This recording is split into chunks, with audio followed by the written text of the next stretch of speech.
कथा संग्रह कथा अंतरीच्या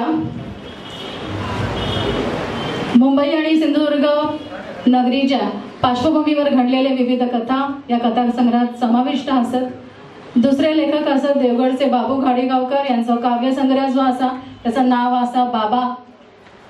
अनेक वृत्तपत्रांमध्ये याची पूर्वप्रसिद्धी झालेली असा। अतिशय संवेदनशील असं मालवणी कवी म्हणून बाबू घाडीगावकर सरांची ओळख असा।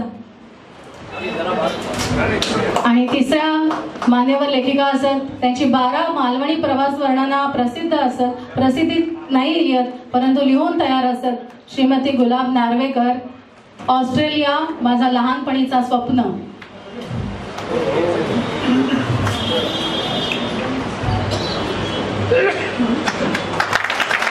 नितीन राणे यांच्या कथा अंतरीच्या या कथा संग्रहाचं प्रकाशन झालेलं असा। नवोदित मालवणी लेखक कणकवली तालुक्यातल्या सातरल या गावातील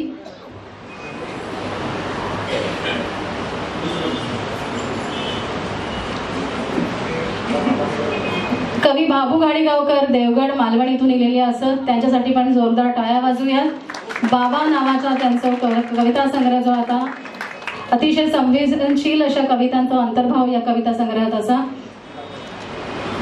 आणि तिसऱ्या लेखिका पहिल्या मालवणी प्रवास वर्णनकार श्रीमती गुलाब नार्वेकर, ऑस्ट्रेलिया माझ्या लहानपणीचा स्वप्न या शीर्षकांतर्गत त्यांचा लेखन।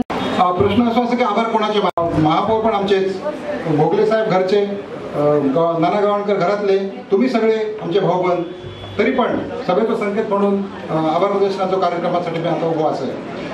कुलगुरू सरांनी मगाशी सांगितल्याने की मालवणी माणूस एकत्र येणार आहे, सहकार्याची भावना त्याच्यामध्ये कमी असतात। पण मला समोर आनंद वाटता, अभिमान वाटता की मालवणी बोली आणि साहित्य संशोधन केंद्र ही जी आमची संस्था असा, ही संस्था या बाबतीत एक अपवाद असा।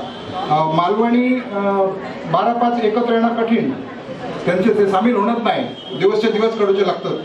पण मालवणी बोली आणि साहित्य संशोधन केंद्रान हाक मारली आणि डॉलर काठी पडली का सगळे 12-5 एक होतात आणि मग असो मेळो भरतात। त्यामुळे या सगळ्या मेळ्यात जे आज या ठिकाणी येले त्या सगळ्यांचा मनपूर्वक आम्ही आभार मानतो। आमचे बोली आणि साहित्य संशोधन केंद्र आणि या संमेलनाचे आयोजक सिंधुदुर्ग प्रतिष्ठान, त्याचे अध्यक्ष, त्यांचे सगळे कार्यकर्ते, नावं घेणं उशीर झालो खूप, आता असं कोणाचे नावं घेणे नाही, पण याच कार्यक्रमासाठी गेले मुंबईचे प्रथम नागरिक महापौर विश्वनाथ महाडेश्वर, कुलगुरू पेडणेकर सर, आमचे माजी संमेलनाध्यक्ष, 6व्या संमेलनाचे माजी अध्यक्ष गंगाराम गवाणकर सर, संमेलनाध्यक्ष श्री भोगले सर आणि या व्यासपीठावर उपस्थित सर्व मान्यवर, ह्या सगळ्या आणि आपण सगळे या आयोजक संस्था, आपण सगळे तुमच्याशिवाय हे संमेलन अशक्यच होतं। म्हणजे खरोखरच आमचा अंदाज थोडं म्हणजे बऱ्यापैकी चुकलो की हो हॉल भरत की नाही अशी चर्चा आम्ही सकाळी जेव्हा येलो 7 वाजता तेव्हा करत होतो। पण ही प्रचंड संख्येने आपण दिल्यात, आमची चूकच झाली की आम्ही हॉल छोटं निवडलो। ही चूक आम्ही पुढच्या वेळी नक्की सुधारू।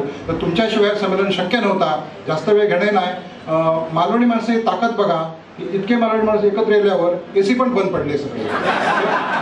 तर आपण ही पुढच्या वेळी लक्षात ठेवूया आणि अधिक चांगल्या पद्धतीनं आपण संमेलन धरूया। जी काही त्रुटी राहिल्या असतील ते आमच्या त्रुटी असतात, ते सांभाळून घ्या। बऱ्याच जणांची गैरसोय झाली, तुमच्या सगळ्यांची आम्ही दिलगिरी व्यक्त करतो, क्षमा मागतो आणि उद्घाटन सत्र या ठिकाणी समजाचा जाहीर करतो। यानंतर लगेचच माफ करा, मागा भूक लागली म्हणून यानंतर लगेच गजालीचा कार्यक्रम होतो लोक, तर विद्याप्रभू मॅडमच्या अध्यक्षतेखाली जो कार्यक्रम होता, तर आपण त्या कार्यक्रमाचा आस्वाद घ्याव्या आणि नंतर मग जेवणाचा आस्वाद घ्या। पुन्हा एकदा सगळ्यांचे आभार। कोणाची नाव